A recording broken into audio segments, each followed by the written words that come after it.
folks. Jeez. Coming up to the panel here to introduce our next speaker this afternoon is Stephen Abid. He is the chair of the Social Science Department, a professor of economics, and we affectionately refer to him as the coach. Steve?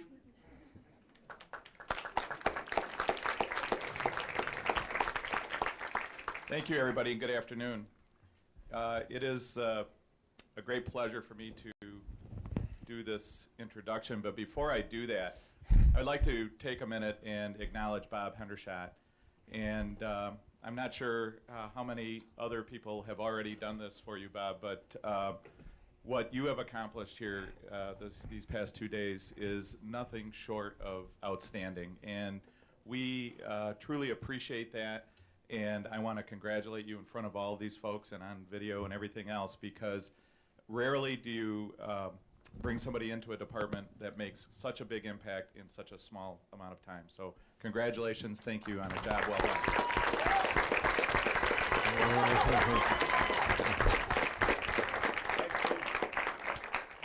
Now, if I thought you were going to be a jerk about it, I would. I appreciate it. I really do. Thank you.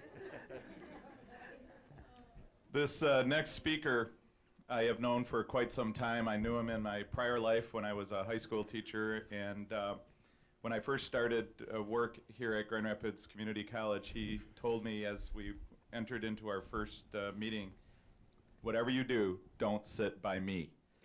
And that could suffice as an introduction, actually.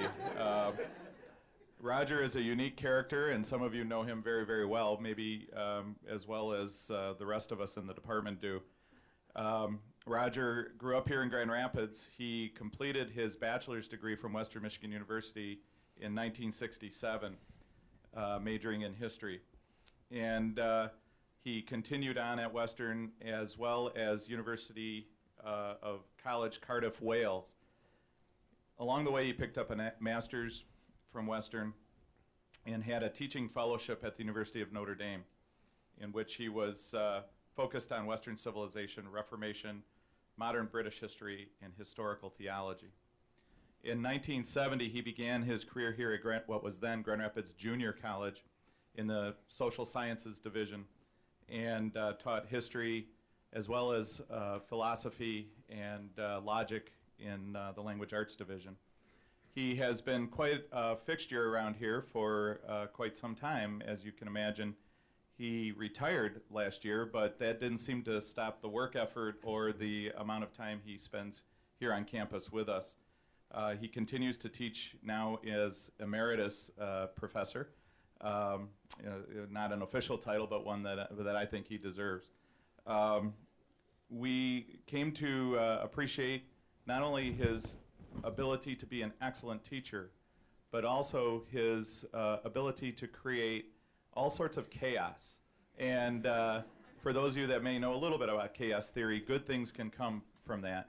But not the least of which is the sense of humor to which he has and brings to our department and to all those he comes in contact with.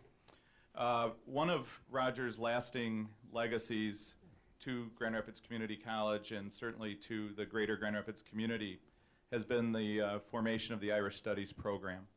And I'm sure it's given him a great deal of pleasure to have watched it get off the ground and get to where it is right now, as much as it has those of us who watched it grow and watched what has now become a very, very important part of the social sciences here at Grand Rapids Community College, as well as our attempts to create foreign study programs where heretofore we haven't quite had the level that we think our students in our community deserve. So Roger has been the foundation upon which that was created, and it's with a great deal of pride and humility that I introduce him to speak on politics and religion in Northern Ireland, the Catholic Church's role. Roger?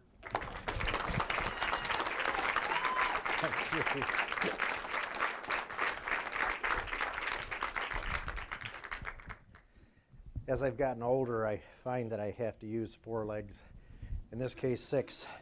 And standing behind the podium, I get too fixed, and once in a while I need to move around. Those are very kind words, and Steve has been a good friend. He taught with my wife for a number of years, and then when he came down here, I honestly did. I was forever getting in arguments with people, and at the department level, at the college level, at the school level, and so I thought, if Steve's going to go anyplace, the best thing would be not to sit next to me. And so, and I think Steve recalls, boy, I went after somebody in that meeting, and he was so happy he wasn't sitting next to me. And so it just came with the territory. It didn't bother me. And those are kind words about the Irish Studies program. Certainly in part, the Irish Studies program, I can turn to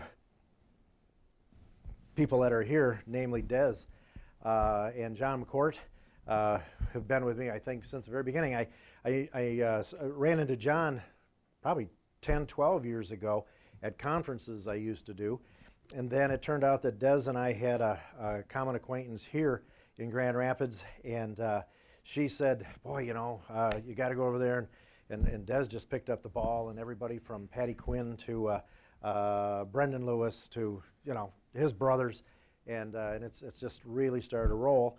And of course, Bob, now a former student, and after all those years, he still talks to me, and and he went away and did everything right and what have you, and was teaching locally, and we lured him away, and he'd actually gone to Ireland with me. We were in the Republic for 9-10 days several years ago, so he had a little bit of a taste, and then, of course, last year, geez, he stepped right in and seems to get along with all these guys. It took me years to cultivate relationships, and he walks in and shit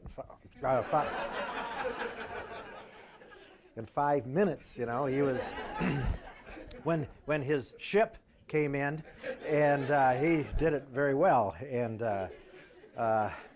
I wore this bow tie because it was the closest thing to a Roman collar I could find, and I wanted to be clerical. The role of the Catholic Church, what can I say?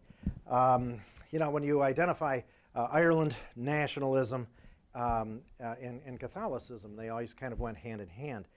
And some of the professory comments I made the other day about the fact that when so much of that leadership, indeed what Jim Smith was talking about today, when so much of that leadership, as it were, left Ireland as a result of the flight of the Earls in 1607, again, what happened with Cromwell and the destruction, and then large numbers of those people being brought down to Montserrat and Barbados and sold in the slave quarters there. And I always explain to my students that that's the reason why we have so many blacks called Eddie Murphy and Donovan McNabb. They all have Irish names because they were all matched with Irish people in Barbados as slaves. And then, of course, at the tail end, you had the Boyne and the traitorous not accepting the civil articles, and so 11,000, 12,000 the wild geese then fled to the continent, and so that left the church. And the church became, if you talk with people in occupied Eastern Europe, especially in Poland, at Gdansk, when Walesa was going to thumb his nose at the Russians, they had a priest come in and they had a mass at the Lenin shipyard in Gdansk.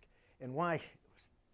There was nothing that was more Polish than to have a Roman Catholic Mass.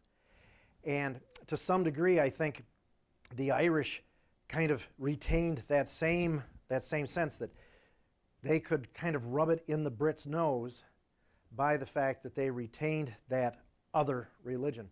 And as I said, what England did was it endorsed that attitude of membership in a certain denomination was citizenship.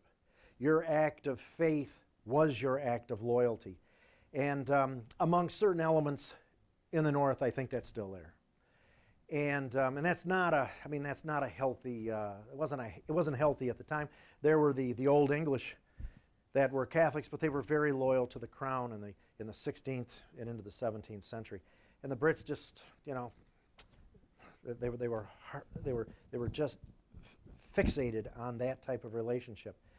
Well, the church inherited then in the 17th century, during that century that Professor Smith had talked about, and then immediately after that, when in the 18th century the Protestant ascendancy came through, and you know, it was illegal for Catholics to own anything over $5. They couldn't have musical instruments. They couldn't have a horse. They could have nothing. And they couldn't be doctors and lawyers and these types of things. And it was an attempt, if Cromwell's, I mean, as I explain to my students, Cromwell's punishment was not simply that they were Catholic. His punishment was that they existed. And what those penal laws did from about 1702 to about 1714, and then the Gallican Act and some of those stuff that came after that, it made it almost impossible. And they persevered. And that should have been a tip-off to the Brits that they're not going to extinguish things among this particular people. And it's, you know, it's just to their credit, their tenacity, their sense of community. And Desi asked me to make comments at a commemoration of McCreesh graveside last year, and what I talked about was not so much Raymond, who I really didn't know. I sincerely admire him, and every time we're there, I think of this young man who gave it all, who fought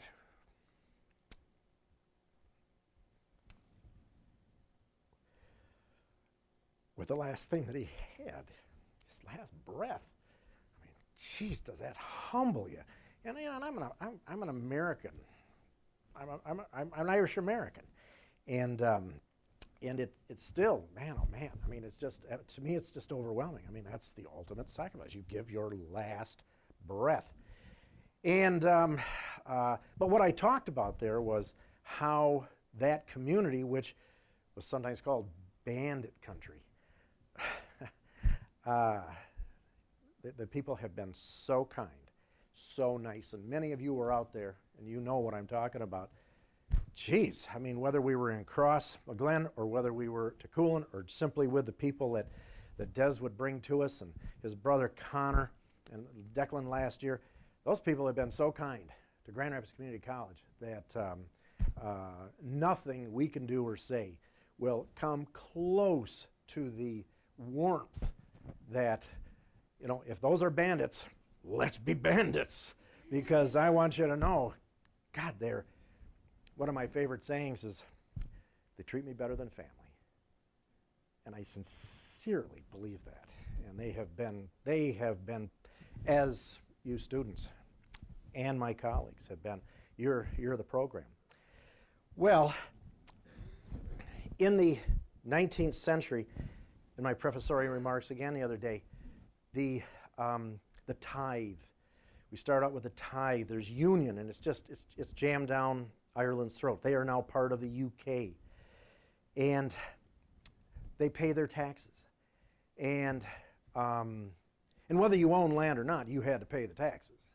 So they're paying taxes, and they know that those taxes are going to the established church, the Church of England. See, well, it's called the Church of Ireland, but it's the Anglican Church. And so that was a bone of contention. And just about the time that Gladstone, the Prime Minister, addressed that, there was a new issue. They wanted their land back. They wanted their property back, see. And about the time that the Brits finally got along to begin to consider that, well, yes, maybe we have to address that issue, there was another issue, and now it was home rule. And about the time they get along to address that, the Irish have moved on. Independence. And the Brits were always one step behind. And when there were legitimate concerns, by the time we get to the 19th century, The Brits would ignore it, and so the Irish then would turn to physical force, and then the Brits would give it reluctantly. What they could have done civilly by just addressing the issue when the Irish had brought it in a civil fashion. And then when they would reluctantly give it after getting whacked a few times, they felt that the Irish were ungrateful. Those ungrateful paddies, because now they're asking for something else. See? Well, here sits the church. And most of those Irish folk, those Irish nationalists, they identified with the church because it was at once an extension of their community, because that church was fed by their sons. See? Those convents were fed by their daughters. It seemed that every Catholic family expected one of the kids to become a priest, and at least one of the girls to go into the convent, either as a sister or a nun. And so there was a closeness to it all, and yet like any institution, for us peons at the bottom, there's those people at the top. And for those people at the top, well, they're those people at the bottom. And it's just the nature of bureaucracy and institutions. And so the people at the bottom, I think, genuinely felt that, the priests and this type of thing that were from them at the bottom, that they understood what was going on. But sometimes the hierarchy didn't. And by the time you get into the 20th century, there had been kind of deals that had been worked out. In the north of Ireland, and John, Connor, and Desi and myself were talking about it a little bit here the other day, that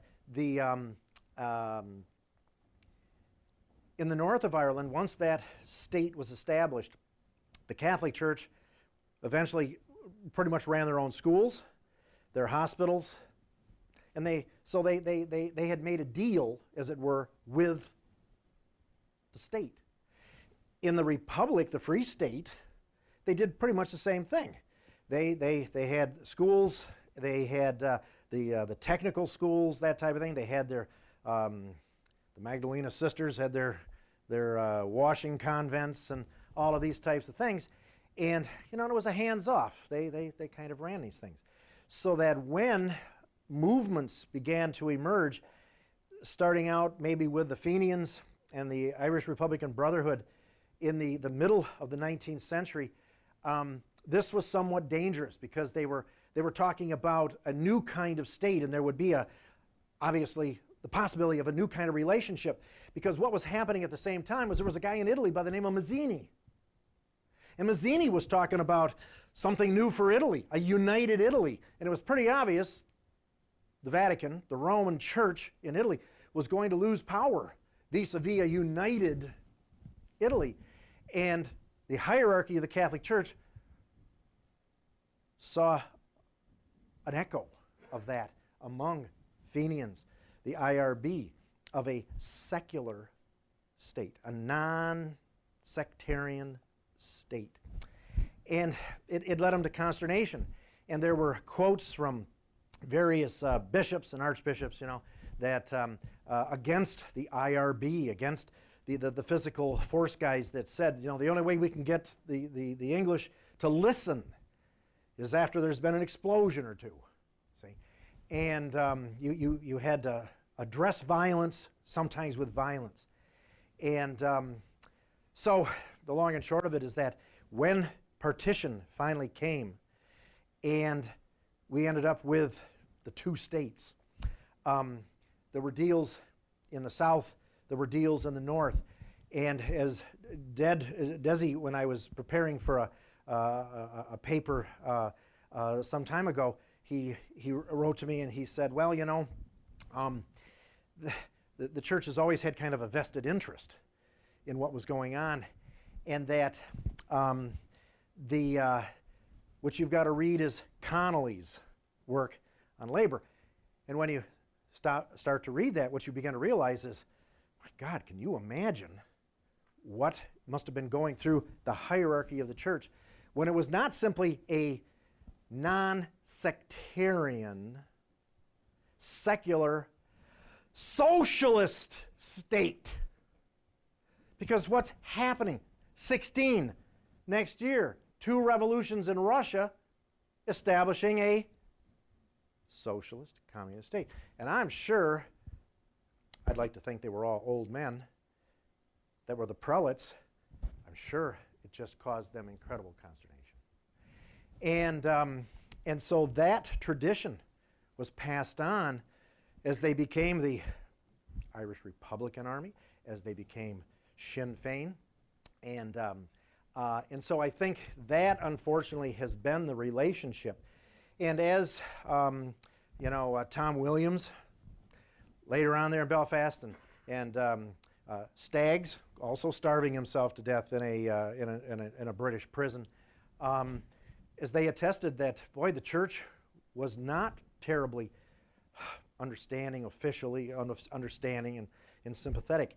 So that when we come down to the modern troubles, what you see is that quite often, with the exception of Cardinal O'Fay there, when he had gone into the prisons there, into Long Keshin, and did liken it, as we heard earlier with Patty, did liken it to, the streets of Calcutta.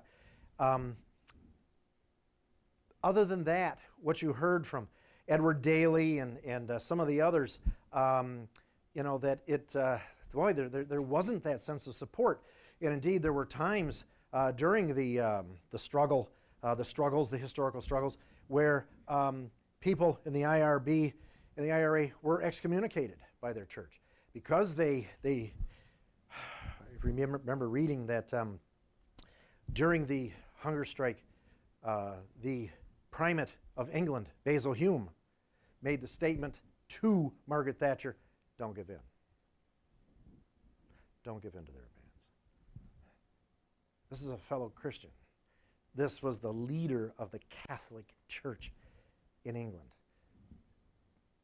Don't give in. And I remember reading another prelate who, as Bombay Street was being burned down and up there by Clonard Monastery, Catholics should react to this with I got to stop and think exactly what it was. It was something to the effect of a quiet resolution.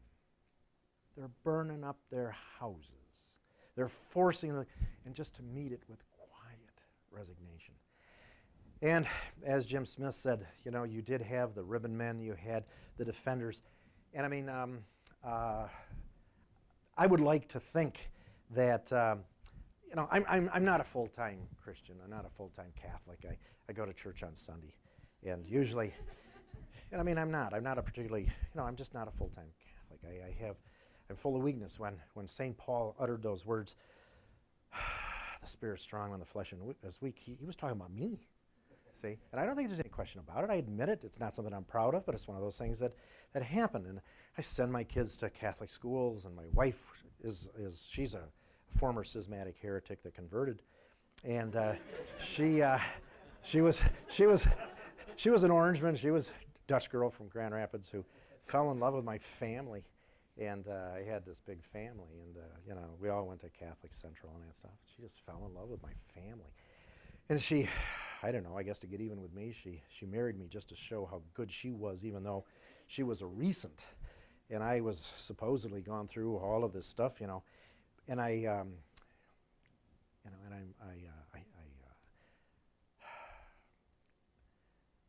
have a long memory. My Irish mother, Katie O'Coffey, said, don't ever let time stand in the way of your history. Remember what they did to us. And she was talking about the Brits. Remember what they did to us. And so I fell in with people that had gone through things, and as all my students know, I take a very decided side. And I think it's the right side. And And as I looked at the church in Ireland, I had a very good friend who our guests met the other day who hails from Derry, and he told me about the time that there was a bit of a pogrom going on in 1954, and the B specials, they were auxiliary police. They weren't the full-time RUC. They were just kind of rent-a-cops, but they were given weapons and license. And they came into the Bogside, and they just were beating people to a pulp. And the people started running up William Street to get up to St. Eugene's. And the clergy came out and not only locked the door of the church, they locked the gate to get into the church closed. And you have to go up that hill. And then Seamus said that, especially the older ones, God, they couldn't get up the hill, and the B men just pummeled them. And he said there was an absolute confusion that, my God, why would they do that? And he said the serious victim was a 12-year-old girl who had not run because these were her people. She was a Protestant who was visiting a Catholic friend in the Bogside. And so she just stood there, wham, just got slammed a few times. And what Seamus explained was that for the first and only time in her life, she knew what it was to be a Catholic. She knew what it was to be for being assumed a Catholic. And, and that's, why would they lock the doors? And we hear quite a bit about John Hume and his efforts, to address the peace process, what eventually became known as the peace process, and the famous Hume-Adams. In 1984, and it was shortly after the Enniskillen explosion, Jerry Adams appealed to Protestant ministers. We've got to talk. Jerry Adams in 84 appealed in an open address at the Ardèche to John Hume. We've got to talk. John gets a lot of credit, but if in fact you look at the history, and it's coming out, Alex Reed from up at Clonard Monastery, Father Des Wilson, these men on the ground, very instrumental. And it was not just with Jerry. They had talked to several Presbyterians from the south side of Belfast, and were trying to work. And those Presbyterian ministers, there were almost 20 of them, they were brutalized by threats of their own communities. So I think if you take a look, unfortunately, Jerry Adams and people like McGinnis and Connor Murphy, Desi's brother, and a lot of people, they have really gone out of their way to attempt to include, to be inclusive of people and other denominations on working at this peace process. And the unfortunate thing is that I don't think it has always been complemented because of the perceived threat that comes from a non-sectarian, secular, socialist state. And I think that the church, I've heard it off and on for 20 years, that one of the reasons why the loyalist community is so upset over the peace process, etc., is fear, as Professor Smith had mentioned, that there was this sense of fear because of what they felt the nationalists would do to them. Once they get power back, what are they going to do to us? And God, one of the most positive things about Sinn Féin, for going all the way back, is that and this doesn't mean you're not going to have individuals who mete out vengeance, but the official statement of Sinn Féin as a party and people in the leadership position of Sinn Féin is always, there is not going to be retribution. We are a community, and there's not going to be this stuff. And I mean, if you're going to go, on the public record, how can you be any more committed to a sense of family, a sense of oneness, a sense of community, one nation, than that. And I just, my feeling has always been that it has not been reciprocated by the church. And certainly during the period of the Troubles. And as a, part-time practicing Catholic, this bothers me. And even though I'm 3,500, 3,000 miles away, it still bothers me because,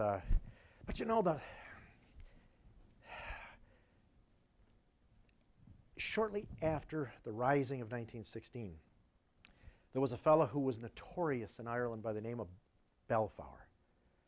Bloody Balfour. Look what he did to Palestine. He came out with a Balfour Declaration simply saying, oh yeah, we're going to put a bunch of Jews in Palestine. And there was no provision made for anything, for them or for the Palestinians that lived there.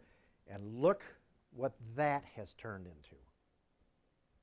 Is it any mistake, because of the same type of partition they came up with, that you have the same type of confusion, not only between communities, but within communities, as kind of a lasting legacy? I think what has to happen, it would remind you a lot of the liberation theology. Those of us that followed what was happening in Latin South America during the late 70s, 80s, and even a little bit into the 90s. You had the Catholic hierarchy at the top, and you had the priests down at the bottom, and they projected what was called liberation theology, where they identified with a lot of the discrepancies that were perpetrated by companies, by political systems, and condoned, if not ignored, by the church. And you almost get that same feeling that there's kind of a liberation when you listen to Jerry Adams in his books talk about the Saggart, Father Reed. I mean, there was a lot of mutual respect and I think genuine understanding, and Father Des, and there were large numbers of clergy that, in the midst of the Troubles and as a result of the Troubles, they simply stepped away from the clergy, became community leaders, etc., etc. And what's got to happen is that within the Roman Catholic Church, those people have not got to be, they've got to stop feeling marginalized and pushed aside. These people have got to start moving up through the ranks. And as I've told several of my friends that have gone into administrative positions, it's a character flaw. What we have to start seeing, I think, within the Catholic Church is the brightest, the best, have got to stay within the system and start moving to the top so that they can affect the type of changes which have been done individually with parts of a community. They've got to begin to do it for the community. And that's the only way that I think the Catholic Church is going to be relevant. We hear so much of the fact that because of the sexual scandals, because of the role of women, the changing role of women even in Ireland, laws that have come out to protect them for keeping jobs in the Republic. I mean, hell, it took a long time. It was only, in the last 20 years, women were allowed to work full-time in the Republic, for God's sakes. Because where was a woman's place? At home, in the kitchen, pregnant. Abortion. I can remember the first couple of times I went into the Republic, they went through all of my stuff. And, I said, what are you looking for? Just tell me. And the one guard finally told me, we're looking for rubbers. They were looking for contraceptives, for God's sakes, in the 70s and the 80s, as they were going through my bags, because that was illegal. And I said, Jesus, what? You took it, the sexual abuse, and just I'm thinking of Bishop McQuaid there of Dublin. We talked about him the other night, and just very authoritarian attitudes and things. I think a lot of that stuff, I think, is slowly beginning to change. Modernization. But, and consequently, they talk about NPR just this past week. There was quite a thing on the Archbishop of Dublin was talking about how the pews are empty. It's, you know, it's just happening. They're voting with their feet, see. And if certainly the church has to stand up to the sexual abuse, pedophilia, concubinage, those types of things, the hypocrisy, you know. But what they also have to do is they've got to retain and promote the types of people that have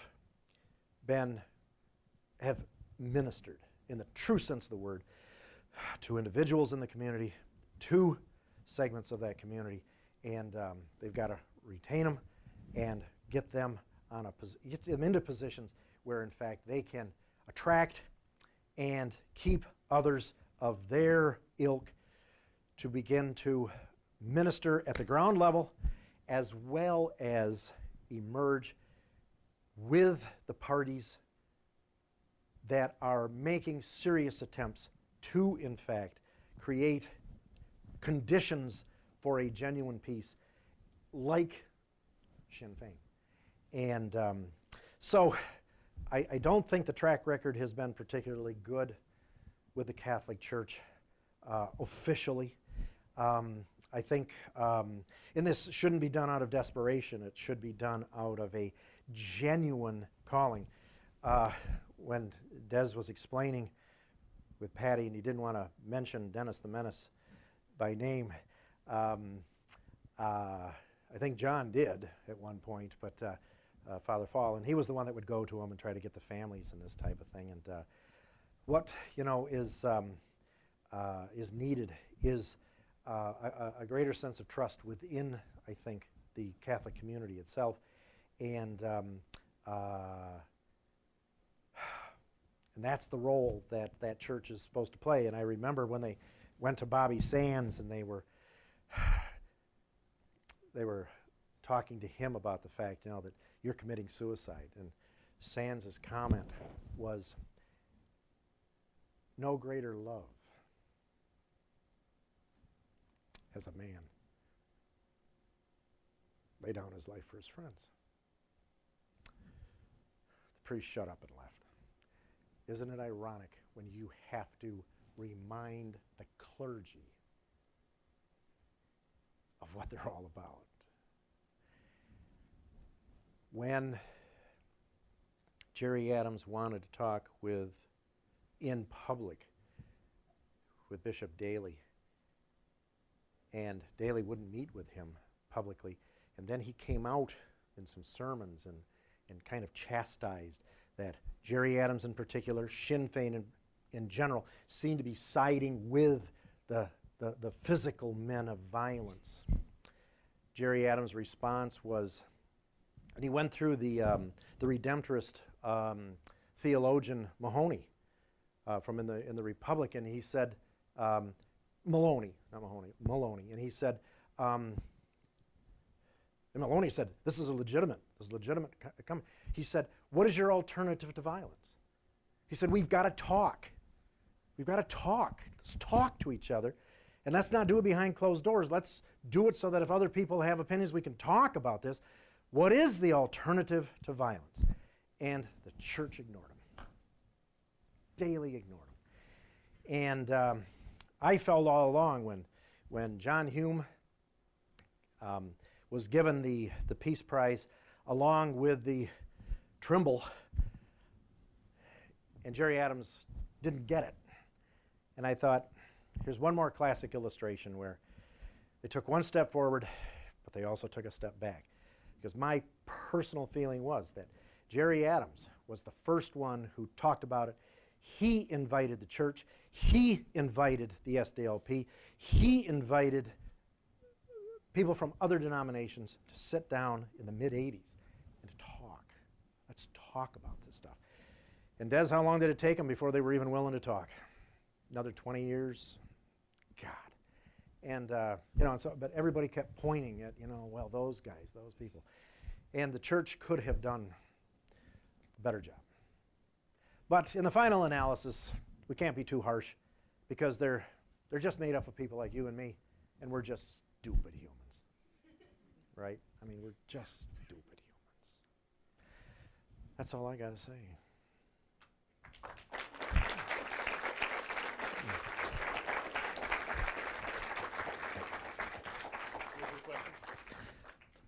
I'd like to hear Connor, because he's very active in this religious.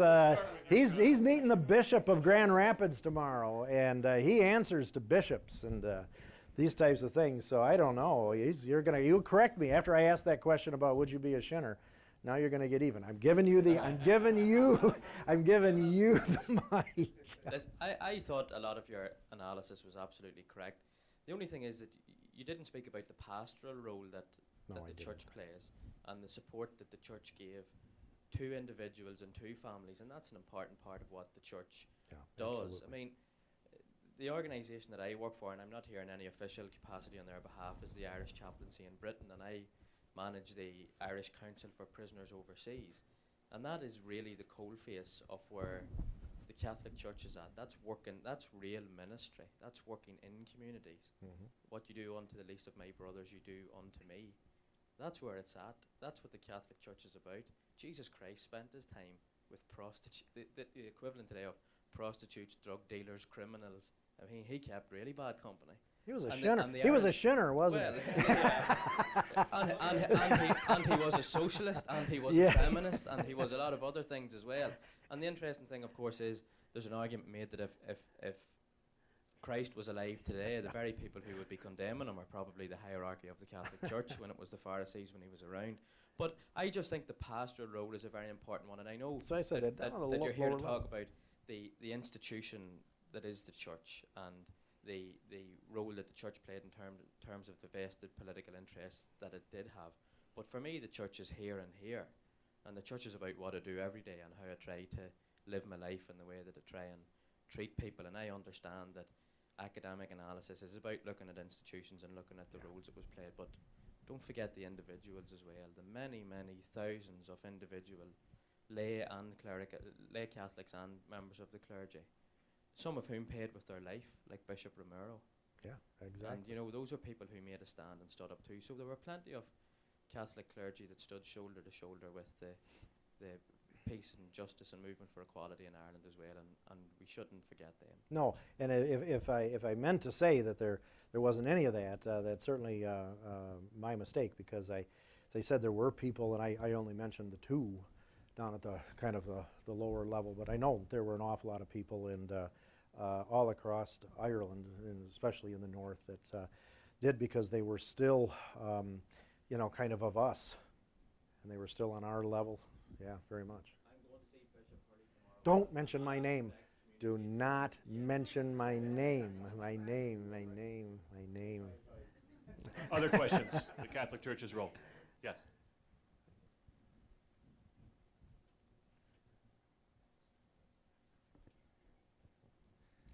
I just wanted to clarify. I'm to understand that the Catholics feared socialism, which is why they didn't support the early movement. Well, I think the hierarchy for the did. Republic. Yes, I think the hierarchy did, because they saw what was happening in Russia. See. Okay. And so I'm talking about the beginning of the 20th century. And earlier, I think it was because they kept in the middle of the 19th century, Mazzini, the newspaper man, the great nationalist in Italy, who was trying to stir up people like Cavour in the north and Garibaldi in the south to help unite. And it was obvious that was going to be also a diminished role of the Catholic Church in Italy. As long as it was divided, the Catholic Church was the mortar. And if there was a united Italy, it was possible that Garibaldi's vision of a republic, would have sent the Catholic Church into a tailspin. And as it did, when Cavour and the boys and Victor Emmanuel united Italy, the popes hunkered down and stayed in the Vatican until 1922, when Mussolini finally worked out a concordat with them, and then they started coming out. But they had all but for almost 50 years wrote off the Italian state, the modern Italian state, as being, Antichrist. And in the later years, like in the 1960s and 1970s, in the movement then, that you're saying the Catholic Church didn't want to be associated with the violence that began to take place? Absolutely. That was I think one of the key things that you would constantly hear them criticize was the violence, the violence, the violence.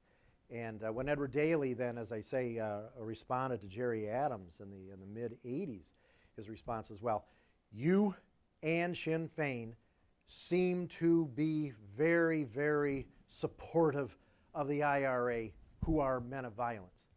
And Jerry Adams' response to this, I didn't mention it, but his response was, why don't you ever criticize what the British Army is doing? Why don't you criticize what the loyalist paramilitaries are doing?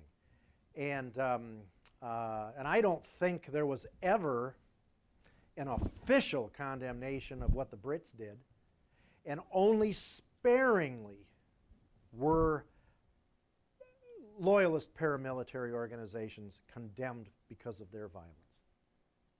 So what's the difference with what happened in Poland and in Brazil, and how the Catholic Church seemed to side with revolutionaries?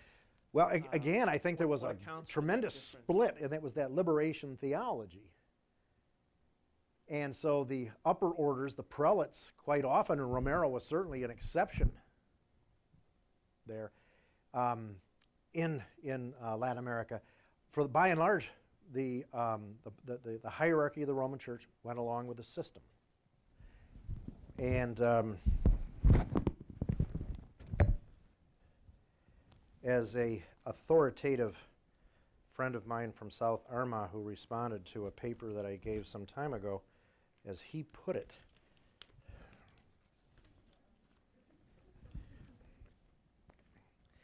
as I say, a friend from South Armagh, a low-case C Catholic, noted, the hostility of the church became more prevalent as the popularity of the Republican movement grew as it became more involved in electoral politics. The church told many people that it was immoral to vote for Sinn Féin. It took the hierarchy 4 years to address this publicly. They issued a statement in '84 that people could vote for Sinn Féin, but only on bread and butter issues. And then later, this same authority from South Armagh said, the relationship between Irish Republicans and the Catholic Church hierarchy has always been hostile. The view and experience of Republicans in South Armagh is that this hostility emanates out of an ideological difference rather than methods used by the Irish Republican Army during the 30 Years' War against British occupation. And although I didn't get to go into this with this authority from South Armagh in any depth, when he talked about the ideological differences, I interpreted that to mean that at first it was a sectarian state, and that secondly it was a socialist sectarian state. Des, you're from South Armagh. Would you kind of agree with that? That those. I have no pull, so low KC. And yes, Dorothy. Now this is a Catholic an Irish Catholic from Chicago, for God's sakes. So that's just one step. One step west of Cork. So go ahead. Okay. Do you think there were ever, during this long history, situations where some of the clergy might have seen their role in tamping down dissent as a protective role? And I think they had vested interest. If it becomes a non-sectarian, secular, socialist, they won't run the hospitals, which then determined whether you could have an abortion, couldn't have an abortion, whether you were prescribed contraceptives or not, those types of things. Orphanages, schools, and so I think that what they were attempting to do, and John, you type of people can certainly, speak up, that I think, as happens in a lot with all institutions, there was a vested interest.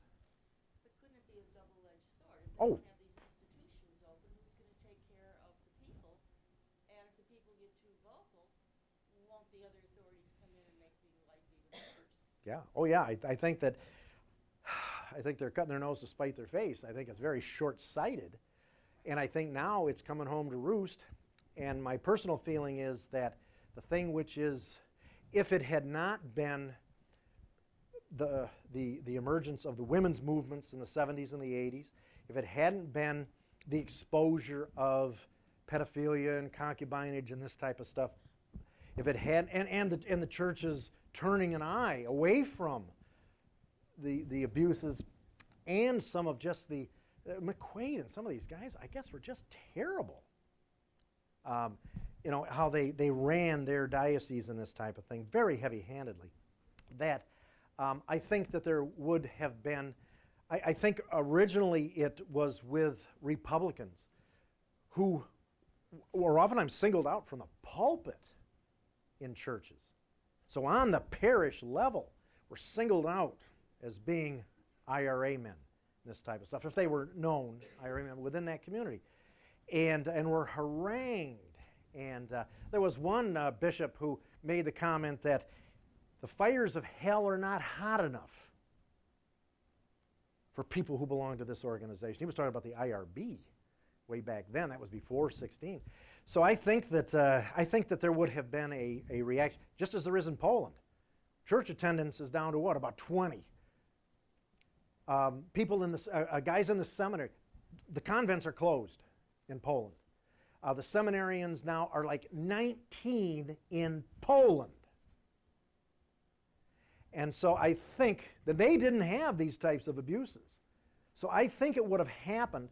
I think that the abuses that have been exposed, modernity, if you will, that this has just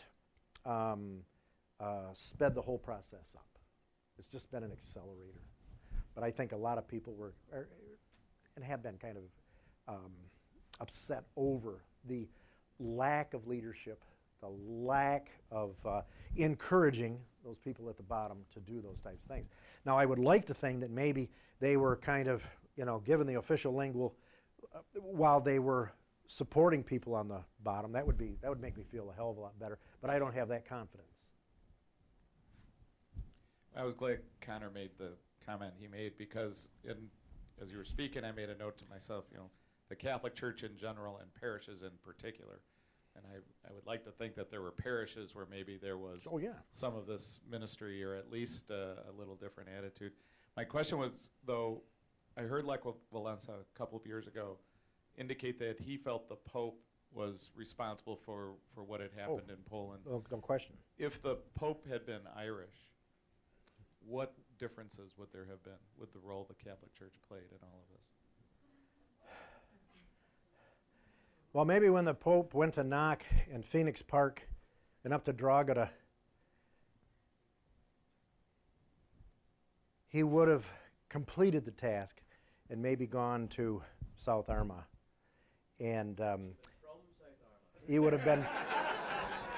he would have gone home. He would have gone home for a good meal, talked to his mama and his da, and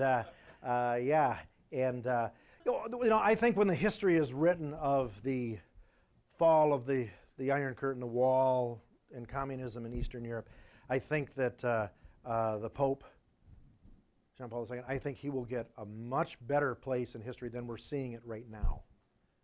I really do.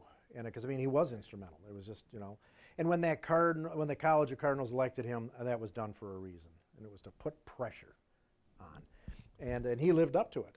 And I think that's part of the problem of the institutional church. There hasn't been an Irish Pope. We had one English Pope, and look how he screwed things up. But I think and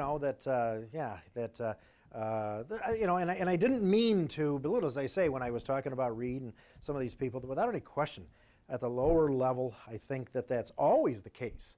you find those guys who, in spite of the hierarchy, do incredible social evangelical justice. But many of those people, and I remember I had several good friends. As a matter of fact, one of the priests that was at our wedding has since gone, became the president of a community college in Chicago, got married, and boy, I couldn't help but feel, God, they lost a good one on that. Oh, God, they lost a good one on that. And it happened to several of those fellows from that generation, and I felt the church was worse off than better off. And I think that ultimately, this sexist thing, that crap's got to stop too. I mean, women and this type of stuff. And the unfortunate thing that's going to happen now is it's going to look like the church is doing it to save face, just to do it. And God, they could have taken the initiative on this stuff years ago, and they just didn't. And so, anytime you have an institutionalized organization, there's the top and there's the bottom, and they operate, they think differently. They just do, and they act, I think, differently. And as I said all the way through, I've always maintained that. And Steve heard me. He told me, and one of his good friends moved on into administration, and I said, well, this will be the last time I'll talk civilly to you. And then to Steve, I said, it is a character flaw. And in spite of that, he's always exercised charity. And but it's at times I think it's been a one-way street from him, but because I always wrangled with the administration. But no, I don't think there's any question about it. My personal feeling is the Catholic Church in particular, which I know, the Catholic Church has survived in spite of the clergy. And I guess it's just because we're stupid humans. Roger, it's a fascinating subject for me. It actually is. But part of the thing was we talked about the Pope in Knock, yeah, and in Phoenix Park, and I can't remember which one, but I remember sitting watching on television, and almost every word of those speeches, was going on. Yeah. And part of it was the difference, and and you talked about Father Alec Reid, and there's a very, very key thing comes up in this. Because sometimes it's words and sometimes it's actions. Oh, absolutely. And sometimes it's the natural and the right thing to do. Mm-hmm. And I just couldn't get the thing with the Pope standing up, and this is the important thing. And to the men of violence, on my knees I beg you. And he stood there. Yeah. He didn't kneel down. That's one thing, and it might sound something silly. I spoke with Father Alec Reid on an occasion at Corrymina in Belfast. And some of the stuff was around the Catholic Church's role in education. And deny it or not, there was a definite nationalist agenda in Catholic education, not a Republican agenda. No, that's right. I remember Christian the first brothers. song I was ever sung was taught was the Minstrel Boy. That's where it started. The Irish language, Gaelic football, hurling, the stories of Cuchulainn. The national was an integral part of Catholic education, right? And I remember at one point then actually challenging Father Reid, and I didn't believe that in a very, very short space I would live to regret that challenge. Because what I said to him is what you're doing and what the Catholic Church is doing is leading people down the road of republicanism. That, that you're instilling nationalism in young people. And that wasn't wrong, but in the context that it was still going on, the risk was that would be taken a stage further. Mm. And I didn't realize until I saw Father Alex Reid in I think it was Casement Park in Belfast, over the prostrate body of the young soldier who'd been pulled out at the funeral. And again, I look at this thing, I actually mentioned it to somebody yesterday, some of these images, particularly look at the images of the hunger strike. Look at almost the iconography very much of those images. Yep. Bobby Sands. you know. And I'm saying, you know, and that, I mean, that picture of Father Reed, I very seldom apologize for anything I said. And I you know, at that point, I never regretted saying something as much as I had said when a couple of weeks later I saw Father Alex Reed over the body of that soldier. And it was like the taking of Jesus from the cross. That's what it reminded me of, the picture. The other thing is, you know, we look at the Catholic Church and conflict. You know, the Spanish Civil War. You know, classic example. Yeah. Of the church saying, hold on a minute, you can't be Catholic and fight for freedom in Spain, you know. And the other thing that's, again, the almost immediate identification of the civil rights movement with socialism, ergo communism. And at a point, individual priests who turned around and said, you as a Catholic, you can't join the civil rights movement. We're the pastoral ministry in that.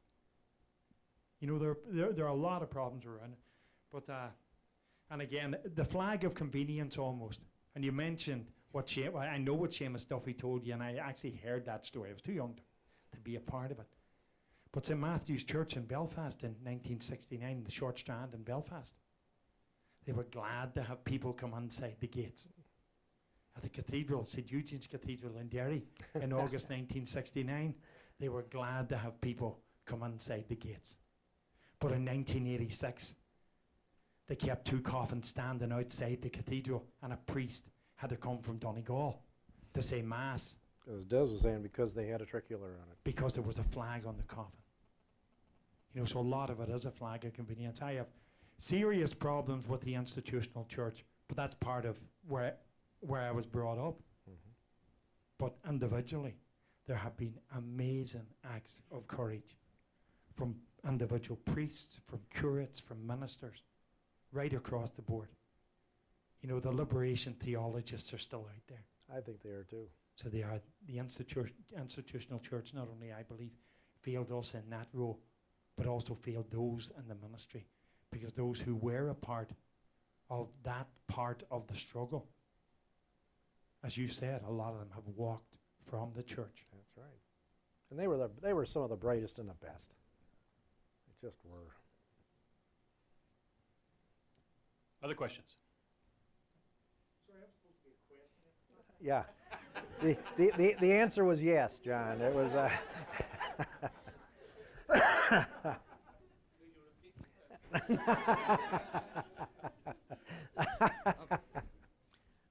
I was wondering if you could talk about the other major institutional church in Ireland and its role, the Church of Ireland, and by extension the Church of England in the conflict. Yeah.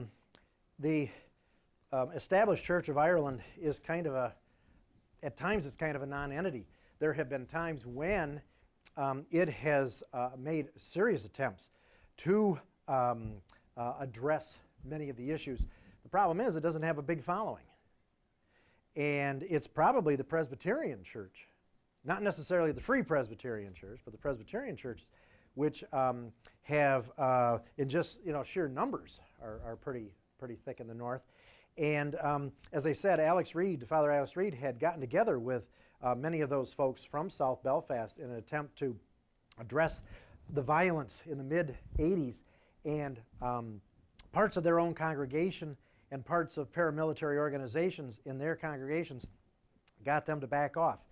We have a fellow who has retired from Calvin College, and he used to go to Coromila. It's a Peace and Reconciliation Center in Antrim. And Ron, Bob, help me. Where's Bob? He's left. No, I can't think of Ron's last name. Sorry, I haven't had him come on campus. Wells. Ron Wells. And thank you. And he has written a book about one of the Presbyterian ministers that really stuck his neck out and was forced literally to leave his congregation because of his attempts to maintain peace. I can't think of the name of the Anglican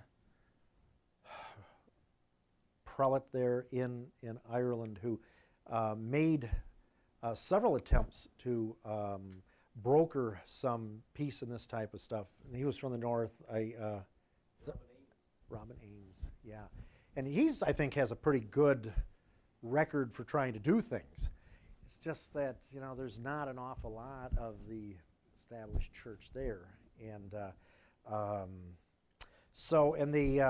but I would, and there's a few Methodists and a few Congregationalists, but the Presbyterian church is the big one. And then Paisley has the Free Presbyterians, which he got from, what was it, Bob Jones University, right here? No, he did, right here in Michigan. That's where he got his divinity degree from, was Bob Jones. Did you know that, Dorothy? Isn't that incredible? No, I'm not on that one. Yeah, that's his claim to fame, which is horrifying. Bob. You'd mentioned as part of your talk about how individual parish priests would reach out to the other side and contact ministers. I'm wondering what the response was at the local community level, and then if it was positive, I mean, what kinds of community relationships would they build across church lines? Yeah. And how did that impact the peace process? How did that impact the road to the Good Friday Accords, for example? Last year, Gary and we've done it 2 years, and you, I think, did we do it last year? Did we go to? We went within the walls to St. Augustine's Church within the walls, right across the street from the Prentice Boys, and it's a female minister, and she allows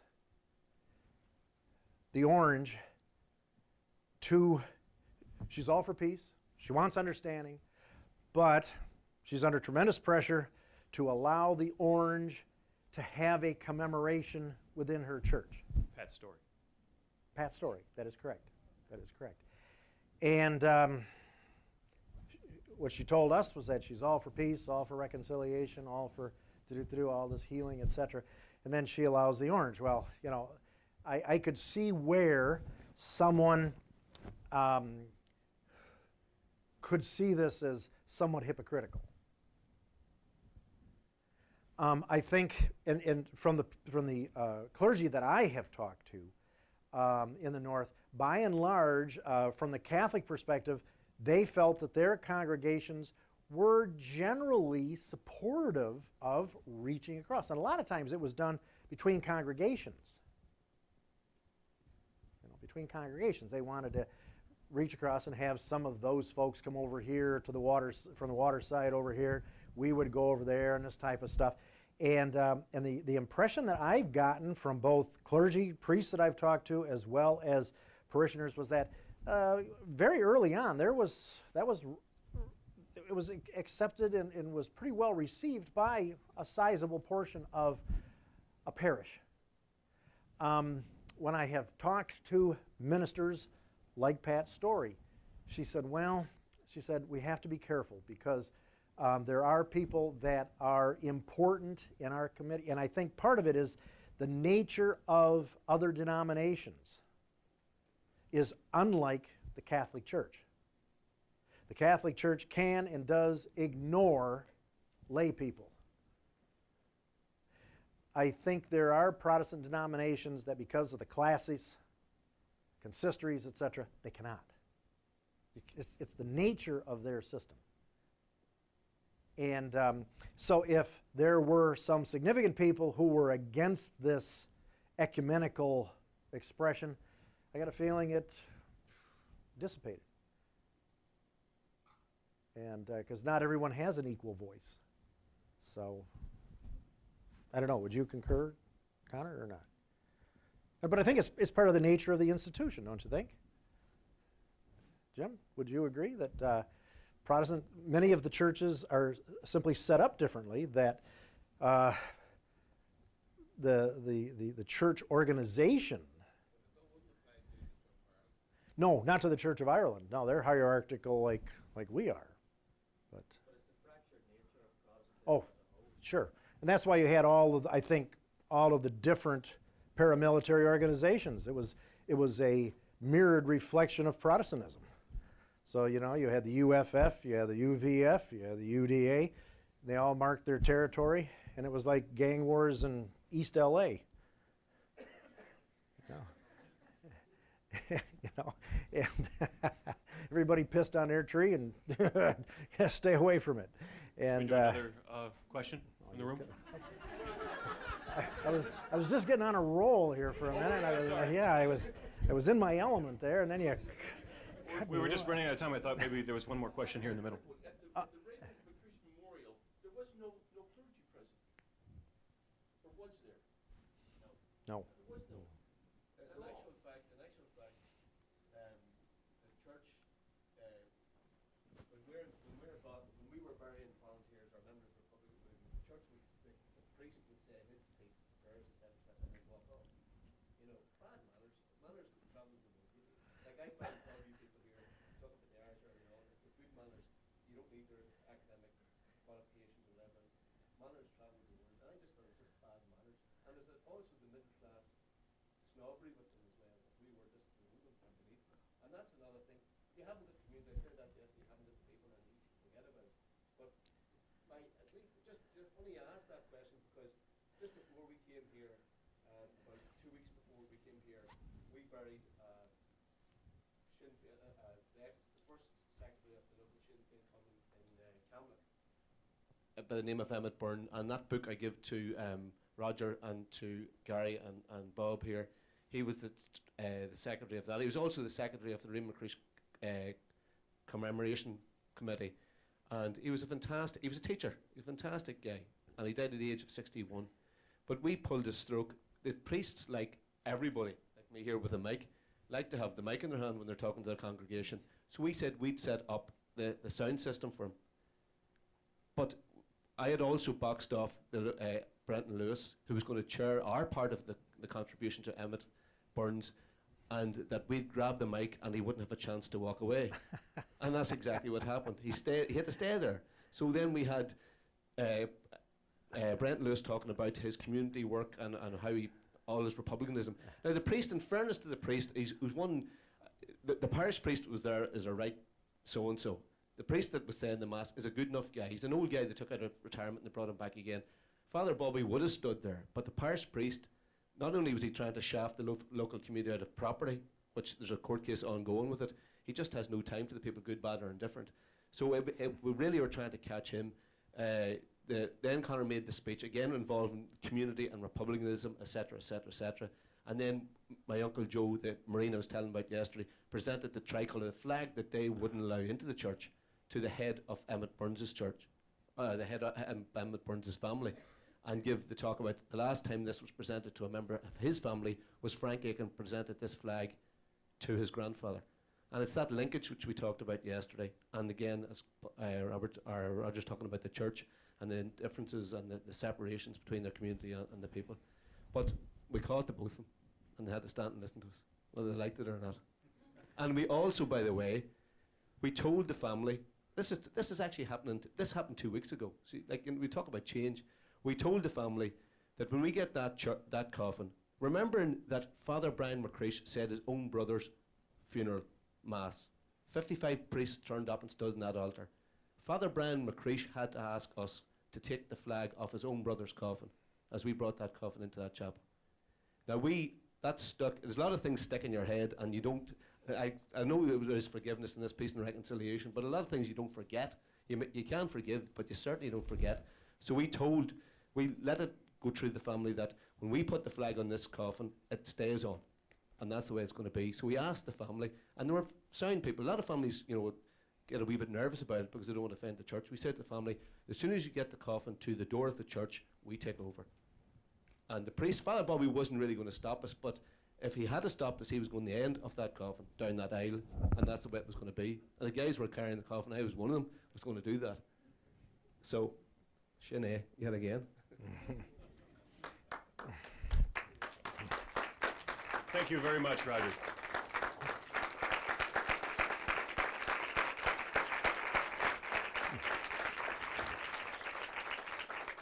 All right, well, we'll take a little break and we'll come back at 3:30. for a panel discussion where our speakers will again join us. We'll hear again via video from a member of Parliament and a leader at the Power Sharing Executive in Northern Ireland, Conor Murphy. And then our panelists will talk about where we are now and where we're going with the peace process in Northern Ireland. Thank you.